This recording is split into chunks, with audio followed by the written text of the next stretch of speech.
na po kami. Saan punta? Kumain ka muna. Dalawang Binay ang naglalaban ngayong 2025. Sino iboboto mo? Luis Campos po. Gusto namin magbago eh. Mas maganda si Nancy. Tulad kami kay Nancy. Pong Luis Campos dahil sa kanyang campaign na itutuloy niya yung pamamahala ni Mayora Abby Yung Binay. advantage niya, ako ang advantage. Parang sila lang naman. Mahirap ang labanan, dalawa yan. So, Ate Nancy! Ayan!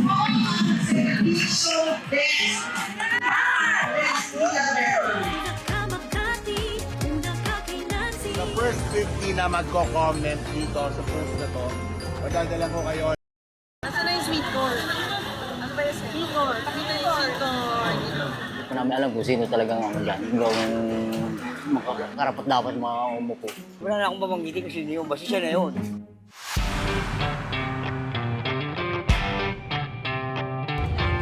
Makati City, isa sa pinakamayamang lungsod dito sa ating bansa. Sentro ng komersyo at tahanan ng pinakamalalaking kumpanya sa buong Pilipinas. Pero bukod sa matatayag na gusali at negosyo, may isa pang aspeto ng Makati na sintibay ng mga pundasyon nito, ang politika. At sa likod ng dekadang pamumuno, isang apelido ang nangingibabaw, Binay. Samahan niyo akong sundan ang kwento kung paano nga ba napalakas ng pamilya Binay ang kanilang baluarte.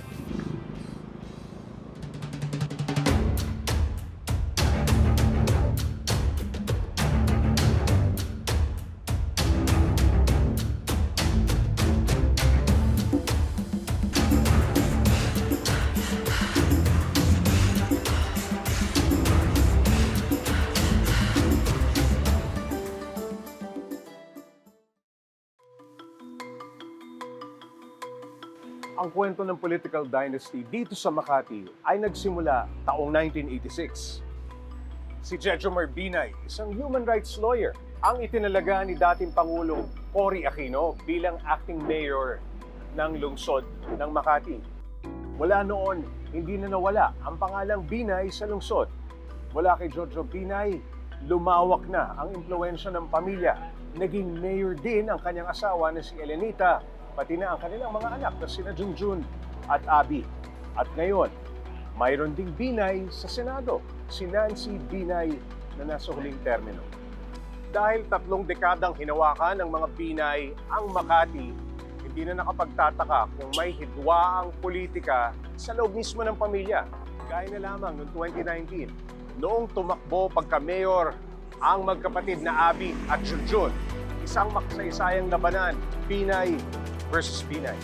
They were seen gesturing towards each other, eventually raising their voices while they exchanged harsh words.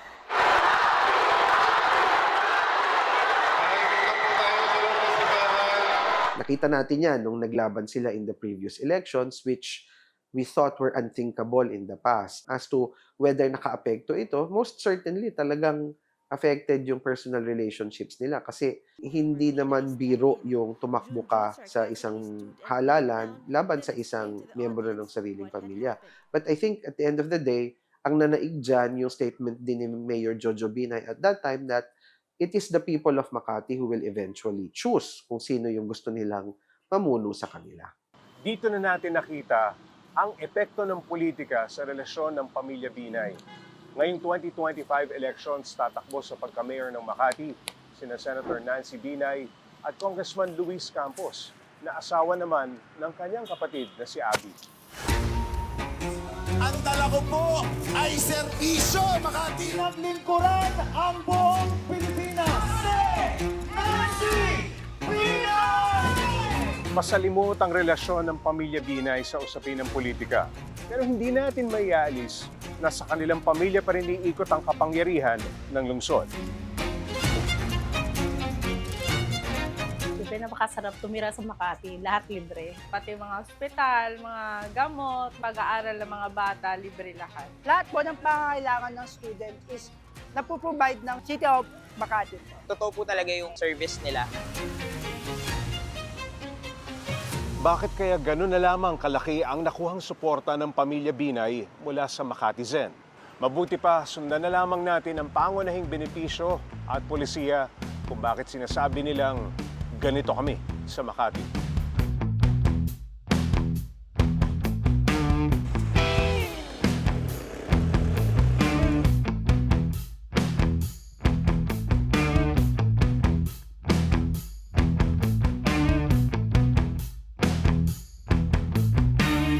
Ay, kuya. Gusta? Ano flavor? Strawberry, Strawberry, avocado. avocado, queso. Sige, bigyan mo ako ng 3. Ayun, magkano to? 20. 20. Mahal na. Ay, ganun talaga. Nagtataas. Ayos. Gaano nga ba katamis maging residente ng Makati City? May makikilala tayo ngayon, si Mary Ann. Alamin natin kung gaano nga ba kasarap tumira dito sa Makati. Thank you, kuya. Ayun, salamat. Tao po. Ate Mary Ann. Kumusta? Okay lang po. Ito bang bahay mo? Opo. O tara, silipin Sige. natin. Gusto mo ice cream? So, kami So, sa akan ice cream. sa ice cream. Opo. Sige. Okay, marami ba kayo nakatira dito? Opo, marami po. Mga pamilya-pamilya po. O, pamilya. Opo. Asan ang bahay mo dito? Ito pa po kami sa dulo. Dulo pa kayo, Opo, dulo. dito pa. Ate Mary Ann, totoo bang dito sa Makati, bata pa lamang nakakatanggap na ng kung ano-anong benepisyo, gaya nitong nasa harap natin? Opo, nakakatanggap po. Kompleto po yan. Mga gamit sa school, Oo. mula sa sapatos, medyas, uniform, pang-PE, kompleto. Ito, may Boots. bota pag Opo. tag-ulan, siguro. Opo. Tapos yun po yung kapote niya. Yung terno. Chicken sopas, Arroz caldo, arroz caldo, at saka champurado. champurado. May Project cookies Feed. pa. Opo, meron po. Mamon. Mamon, Cookies. cookies, brownies. Balita ko, hindi lang mga gamit ang ibinibigay sa inyo. Minsan, may mga field trip pa. Opo, libre po ang field trip. Libre ang field Opo, trip. kasama po ang nanay. Kasama Opo, ang nanay. Gaano ho ka laking tulong yung mga ganong klase ng benepisyo bilang magulang?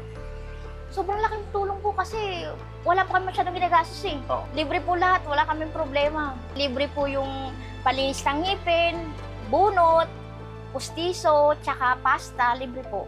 Tapos yung check-up, mga laboratories, tsaka mga gamot po, libre po basta may yellow card. Proud po talaga kami taga Makati.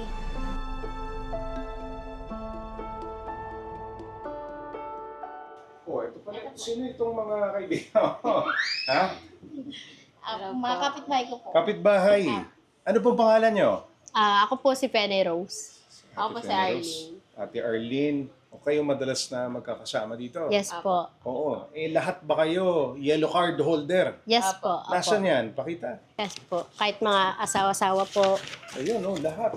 Oo. Ito po Makati SIM card. Para sa inyo, ano ang halaga nitong card na ito? Para sa inyo? Sobra po. Sobrang laki tulong. Lalo na sa mga bata. Kasi, syempre, hindi naman natin masasabi na okay lagi ang mga bata. Syempre, nagkakaroon ng mga may sakit, na ubo, sipon. Medical. Kaya mas maganda talaga may hawak kang ganyan. Oo. Sobrang laking tulong po. Ikaw, alam ko, Na-CS na-hospital ka. Cesarean. CS. Libre po lahat. Libre lahat. Opo. Pati Oo. pagkain. Yung bill ko po, 60K. Tapos siya 10. Lahat po 0. 70,000. Wala kayong binayaran. Wala. Wala kayong nilabas ni 5. Wala po. Oo. Talagang hinabol ko yung yellow card ko Oo. para sa libre. Nakaka-proud talaga na. Isa kami sa Makati na may hawak ng ganito.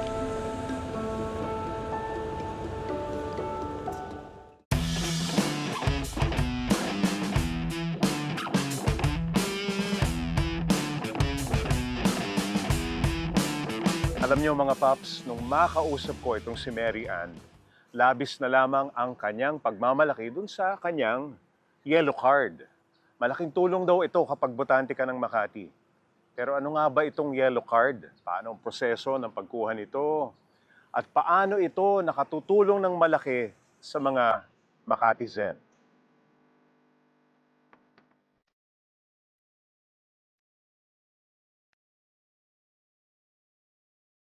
Ang yellow card po ay benepisyo ng mga nakatira sa Makati na at least butante ng Makati. At ito pong programang ito ay under na ni former Mayor Nemesio Yabut. Inadapt na lang ni Mayor Jojo Binay dahil nakita niyo talaga ang kahalagahan ng mga libre serbisyo ng yellow card.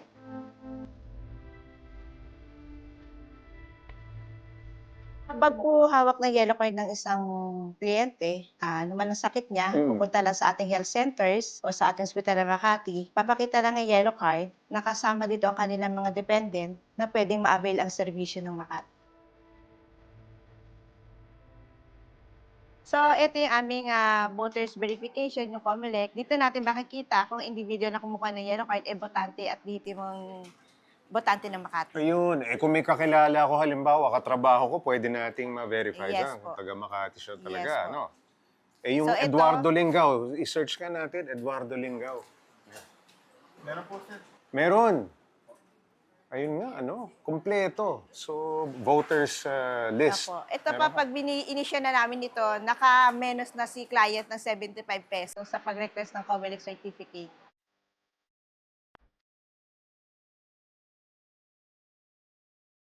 So, ito yung aming mga special case. Special Oo, case. kasi sa amin kasi ang dapat defendant ay kababae na naka-under. So, tinatag namin na solo parent, dapat Okay. si lalaki ay nakasolo lang. So, gusto niya i-dependent ang kanyang mga anak. Halimbawa, inabandon na ng babae, patay na si babae. So, pwede na i-carry ng lalaki ang kanyang mga dependent.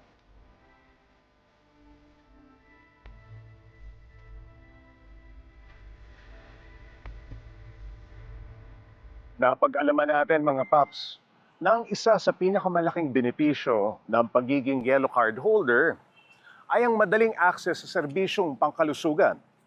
Gaya na lamang ng mga health center na nagbibigay ng free consultation at mga libreng gamot. Sa puntong ito, pasyalan natin ang isang health center sa Guadalupe Viejo at alamin natin kung gaano ito kaprogresibo. Tara!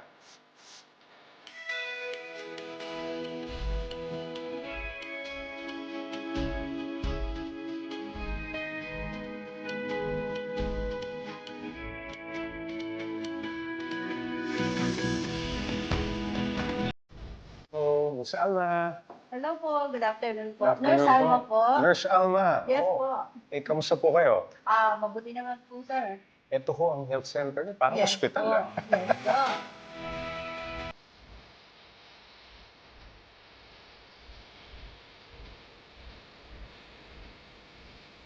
Gaano ho kahalaga kay Mayor Jojo o Mayor VP, sabi niyo, no? Yung health service, napakahalaga ho ba sa Ay, yes po. Kaya nga po lahat ng mga serbisyo na pangkalusugan ay ibinibigay naman po nila. Libreng gamot, libreng hospitalization. Yan po. Hanggat And then maaari meron po libre, tayo- hanggat maaari Yes po. kompleto. Yes po. At Lahat po. yung paghihintay o yung waiting, Meron na po tayong virtual queuing po para pagdating po nila dito, Oo. madali na po silang, hindi na po sila maghihintay Maghintay. ng matagal. makakainggit na maging residente ng lungsod na ito. Mula sa libreng gamot, mula sa isang libreng pagpapacheck up, bunot libre, postiso libre, itong napakagandang health center, parang ospital na eh. Kung ikaw ay residente ng Makati at ganitong klase ang tulong na natatanggap mo, bakit mo hindi mamahalin ang mga namumuno dito?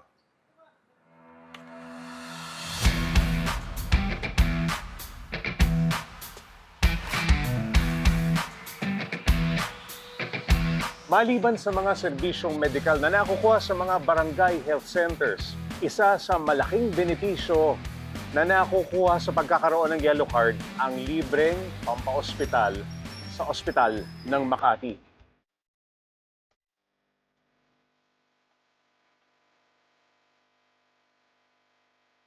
Bawa Makati resident ako, paano yung proseso ng pagtanggap ng pasyente dito? Meron kaming sir, yung hospital information system na doon natutulungan sa pag-schedule. So ang ginagawa ng mga Makati Sen, they go to hospital ng Makati. Meron tayong isang area po dito sa malapit sa ER na nakalagay po doon na pwede silang e-consult. So through the HTTPS e-consult.hospitalnangmakati.go. They can do it online? Yeah, they can do it online. But physically, pwede sila Pwede po sila pumunta at magpo-QR code po kasi may QR code din po dun. So it's either through going to the website or dun sa QR code.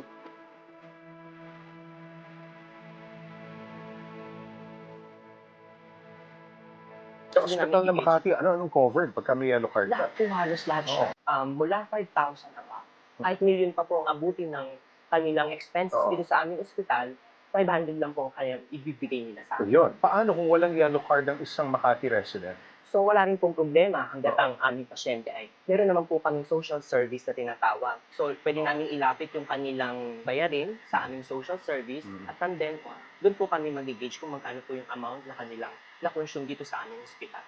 Wala po kami tinatanggihan.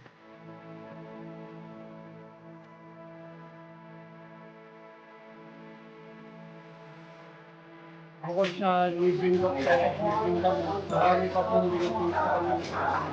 Nakatanong mo, anong maintenance ko? Pero pwede ko ilagay sa 1,000. Ang maganda dito, kung ano yung pangako ng bawat mayor sa amin, tinuloy-tuloy, kaya naging maunlad yung Makati.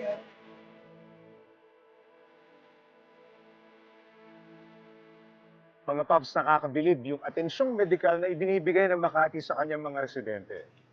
Pero ang kalusugan ng lungsod ay hindi lang tungkol sa serbisyong medikal. Ang kaligtasan rin ay mahalaga. Dito na pumapasok ang Makati Public Safety Department o MAPSA.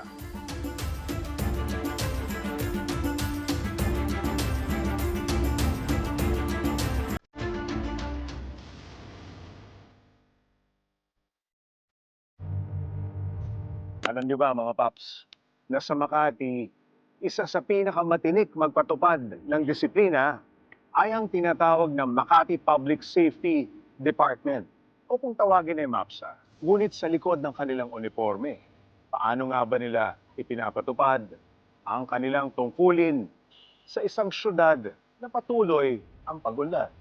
Alamin natin.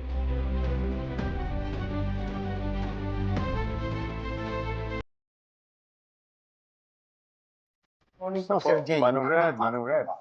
So itong bahagi ito ng PSD. Opo.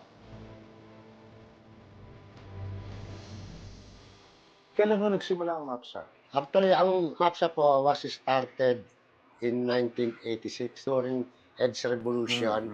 Si former Honorable Vice President Jejomar Binay po in-installed by late President Cory Aquino as acting officer in charge ng Municipality of Makati. Nag-create po siya ng grupo, yung tinatawag po Makati Public Safety Assistance Group. Kumuha po siya ng mga tauhan sa different barangay. Nagkaroon po kami tinatawag ng MAPSA Tanod. In every barangay po yan, District 1, District 2. Ang duty schedule po niyan is 24/7. Ang purpose po diyan is to preservation of peace and order within the barangay. Tanong ko, Manong Red, gaano ka-stricto ang MAPSA pagdating sa pagpapatupad ng traffic rules and regulations? 100%. 101%? Hindi, 100%. Ang MAPSA po kasi is considered as an agent of person in authority. Tagapagpatupad ng batas na dapat pairalin. Lalo na po dito sa within jurisdiction ng Makati. Anong pinakagusto mong karakter ni Mayor Binay? Ano dun sa nakikita mo? 42 years ka sa serbisyo. Ang kagandahan na po kay BP Binay, pag tumutupad ka ng tungkulin mo at nalagay ka sa langan na naireklamo ka ng alimbawa, motorista, tutulungan ka na talaga.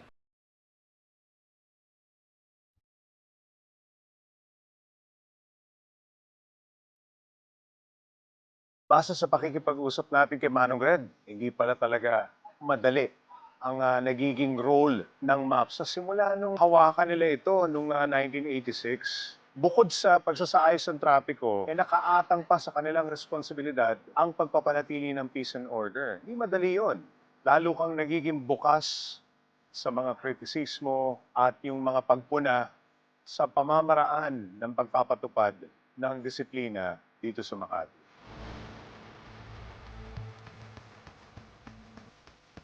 Napakaigpit po ng mga traffic enforcer ng MAPSA. Bawal po dito yung mga pasaway na driver. Pag nahuli ka, anong mangyayari? Tutubusan ticket, isang violation po dito, 1,000.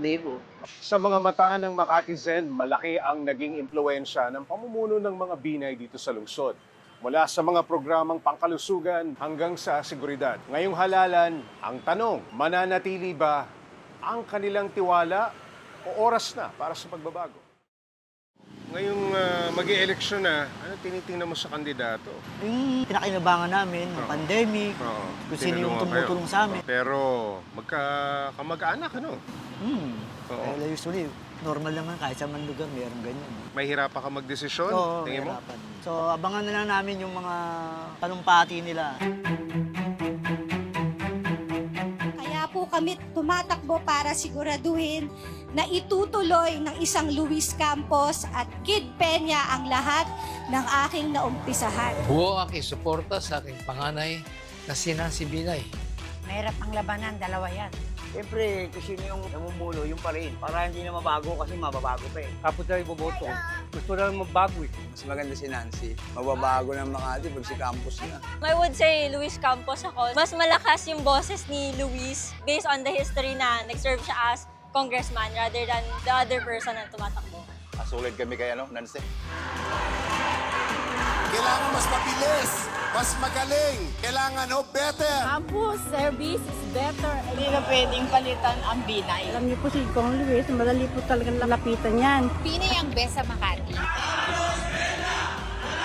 Wala noon hanggang ngayon, Binay.